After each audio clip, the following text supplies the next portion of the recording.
Good morning student. आज हम Hindi grammar में विचार विस्तार पार्ट 2 पढ़ेंगे। आगे हमने कुछ विचार विस्तार पढ़े, अब हम नए विचार विस्तार देखेंगे। बड़ा हुआ तो क्या हुआ, जैसे पेड़ खजूर। बड़प्पन वही है जिसमें उदारता हो, परोपकार की भावना हो। केवल अधिक धन दौलत से कोई बड़ा नहीं हो जाता। यहाँ पे कहने का अर्थ है कि बड़ा मतलब दिखने में जो बहुत बड़ा है, पैसे वाला है, तो वो खजूर जैसा है, मतलब कि लंबा है, दिखता है, मगर वो कुछ काम का नहीं है। खजूर का पेड़ है, उससे हम बहुत काम नहीं ले सकते हैं।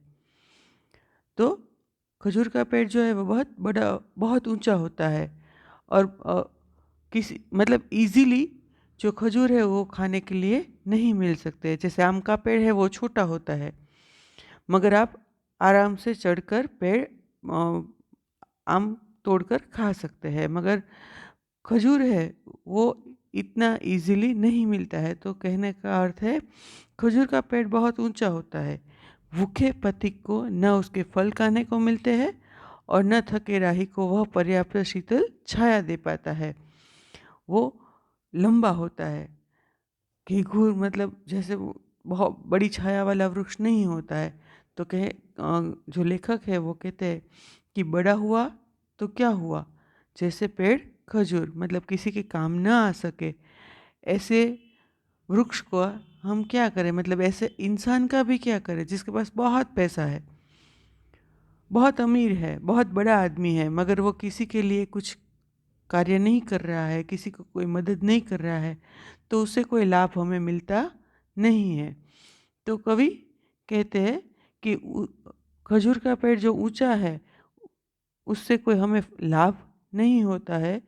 कवि बड़ा उसी को कहते हैं जो दूसरे का भला करे और परोपकार में ही अपने जीवन की सार्थकता का अनुभव करे। हम बड़े ऐसे होने चाहिए कि किसी की हेल्प कर सके, किसी को जीवन में कुछ काम कर सके, कुछ मदद कर सके।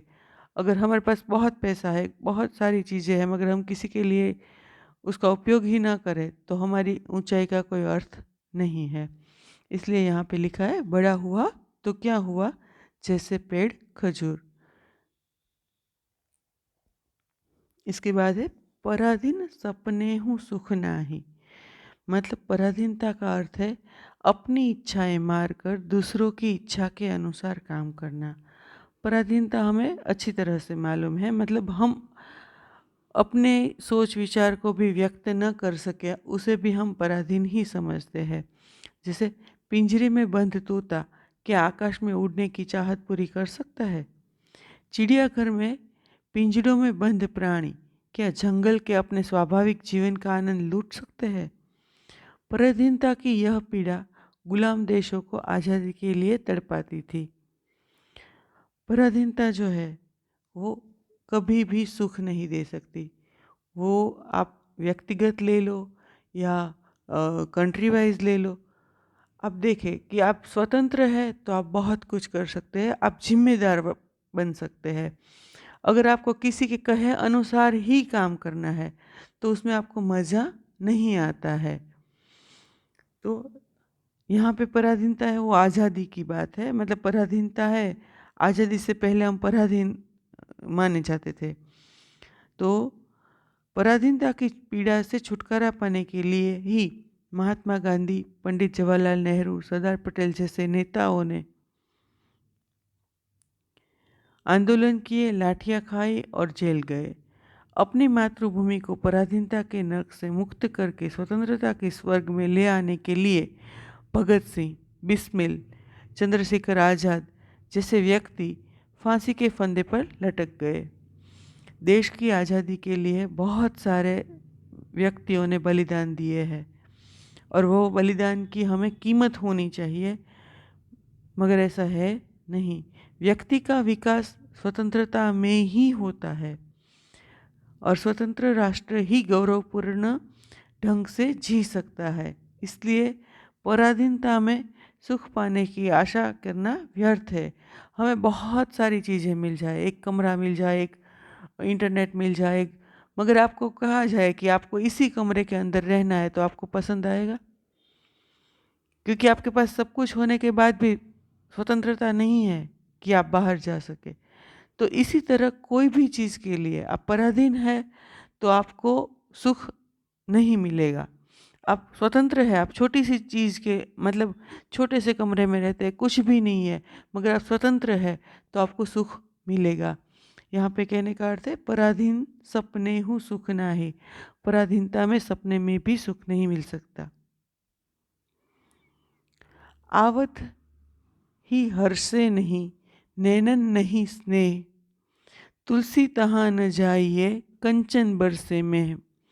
इसका उत्तर है मतलब यहाँ पे कहने तुलसी जी का ये जो पद है उसमें कहते हैं कि जिस घर के लोग मेहमान को आया देखकर प्रसन्न न हो और जिनकी आंखों में मेहमान के लिए स्नेह न हो, ऐसे घर में यदि सोना बरसता हो तो भी नहीं जाना चाहिए।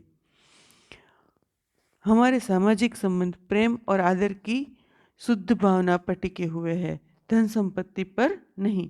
आपका दोस्त है, बहुत अमीर है, मगर आपके आने से उसको खुशी ना मिले तो आपको अच्छा लगेगा वहाँ जाना? नहीं लगेगा।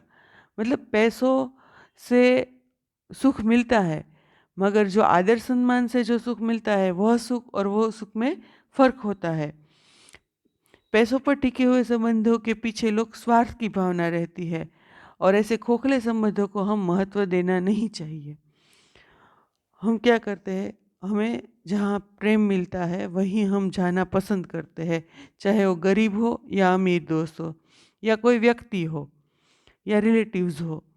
तो जिसके घर में हमें आदर ना मिले, जिसके आँखों में हमें सम्मान ना मिले, उसके घर जाना हमें पसंद नहीं होता है और ऐसे लोगों के यहाँ जाने से केवल उपेक्षा और अपमान ही मिलता है। अतः उनसे दूर रहना ही अच्छा है। गुरु कुम्हार शिष्य कुंभ है, घड़ी घड़ी काढ़े खोट, भीतर हाथ सहार दे, बाहर बाहें चोट।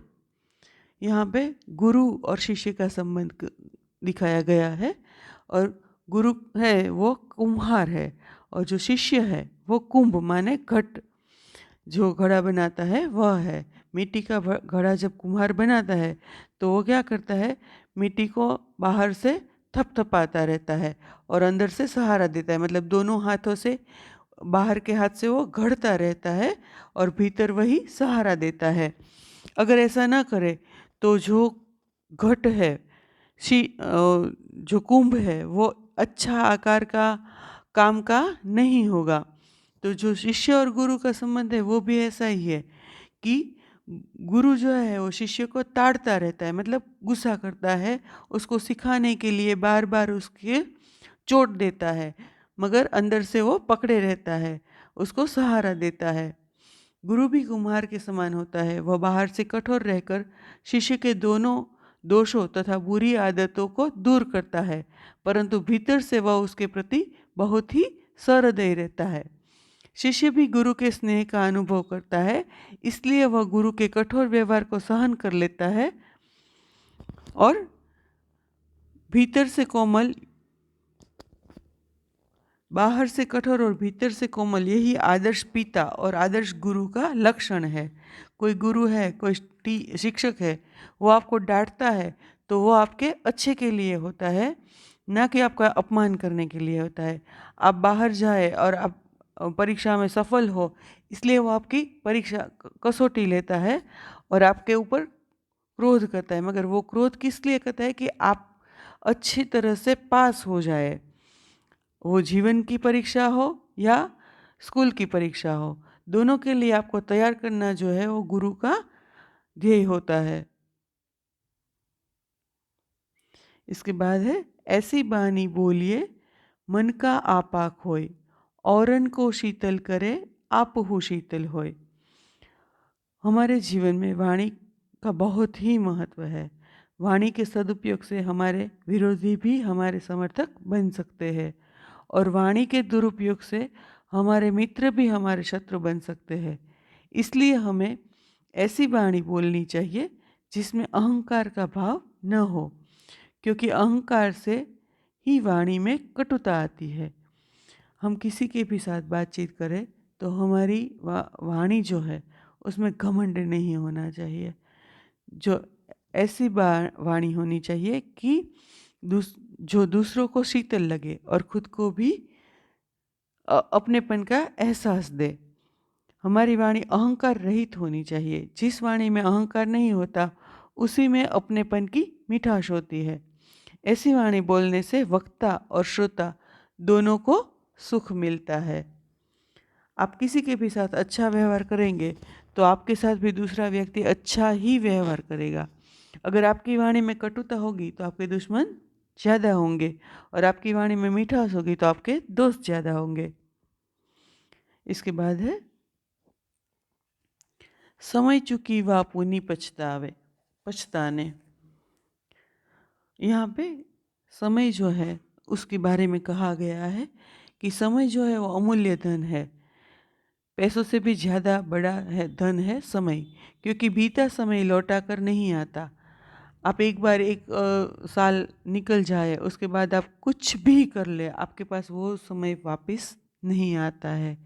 तो जो व्यक्ति समय पर कार्य करते हैं उन्हें ही वांछित फल की प्राप्ति होती है। मतलब जो चाहता है कि ये मुझे मिलना चाहिए, ये मेरे पास होना चाहिए, तो उसी को मिलता है जो व्यक्ति समयसर काम करता है।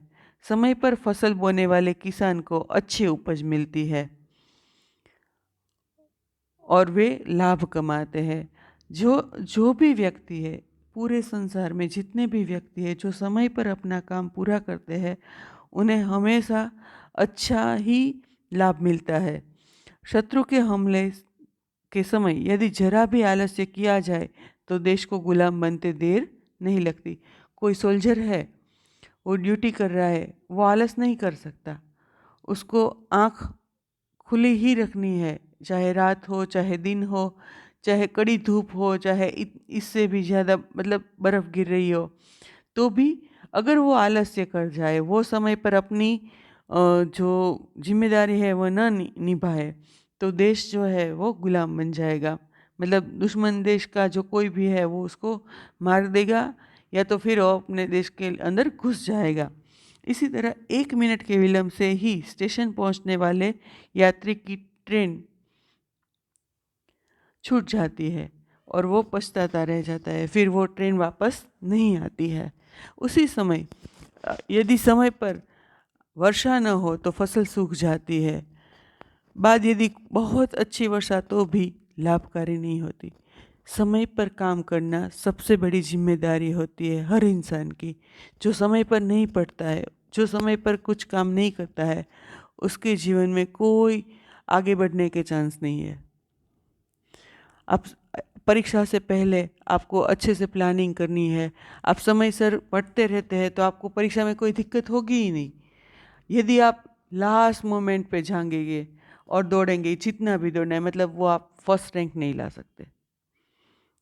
आपको अच्छे अंक लाने हैं, आपको अच्छा कार्य करना है, तो आपको समय समय पर सबसे बढ़िया काम करना होगा। समय के साथ ही आपको चलना होगा। एक कहावत है, जब चिड़िया चुग गई खेत अब पछताने से क्या होगा। जब आपने बहुत सारी मतलब खेती की, अच्छे से फसल उग गई, बहुत अच्छा पाक भी आ गया, मगर आपको चिड़िया को हटाना चाहिए, वरना चिड़िया जो है पूरा खेत है नष्ट कर देती है। और एक बार चिड़िया खेत के धान को नष्ट कर दे फिर आप कुछ नहीं कर सकते। आप पछताए तो भी कुछ नहीं होगा। इसलिए समय पर अतः हमें समय पर अपने काम करने चाहिए, अन्यथा पछतावे के सिवा कुछ भी नहीं मिलता। फिर आप कितने भी बहाने बनाए, कितना भी झूठ बोले, कितना भी करे, आपने समय पर काम किया है तो आपकी प्रशंसा ही होगी। आप समय पर काम नहीं कर पाए तो फिर आपके हाथ में कुछ नहीं रहेगा। यहाँ पे आज हमारा जो हिंदी ग्रामर है वह समाप्त होता है। विचार विस्तार का टॉपिक भी खत्म हो गया और हिंदी के सारे जो पॉइंट है ग्रामर के वो हमने क्लियर कर दिए हैं। आपको कोई भी डाउट है, कुछ भी पूछना है तो आप फ़ोन करके पूछ सकते हैं। धन्यवाद।